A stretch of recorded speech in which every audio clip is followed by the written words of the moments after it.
চাকসু নির্বাচনে আজ চলছে মনোনয়ন যাচাই বাছাইয়ের কাজ। মনোনয়ন জমা দেওয়া প্রার্থীদের ফর্মগুলো যাচাই করবে কমিশন। একই সাথে চলবে ডোপ টেস্টের কার্যক্রম। সকাল 9:30টায় শুরু হয়ে বিকেল 5টা পর্যন্ত চলবে এই কার্যক্রম। আগামীকাল প্রকাশ করা হবে প্রার্থীদের প্রাথমিক তালিকা।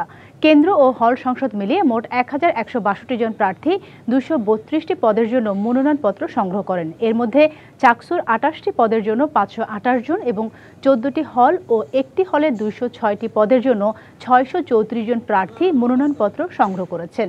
গেল বৃহস্পতিবার সন্ধ্যা 7টা পর্যন্ত প্রার্থীদের মনোনয়নপত্র জমা দেওয়ার শেষ সময় ছিল। এর মধ্যে 931 জন প্রার্থী মনোনয়নপত্র জমা দিয়েছেন, বাকি 233 জন জমা দেননি। এদিকে 25শে সেপ্টেম্বর প্রার্থীদের চূড়ান্ত তালিকা প্রকাশ করা হবে। ভোট গ্রহণ অনুষ্ঠিত হবে 12ই অক্টোবর। এদিকে নির্বাচনকে সামনে রেখে এখন পর্যন্ত 12টির মতো প্যানেল ঘোষণা করেছে বিভিন্ন সংগঠন। এর মধ্যে ছাত্র সংগঠনগুলোর পাশাপাশি রয়েছে সাধারণ শিক্ষার্থীদের নিয়ে গঠিত কয়েকটি স্বতন্ত্র প্যানেল। আজ বিকেলেও অন্তত 3টি প্যানেল ঘোষণার কথা রয়েছে।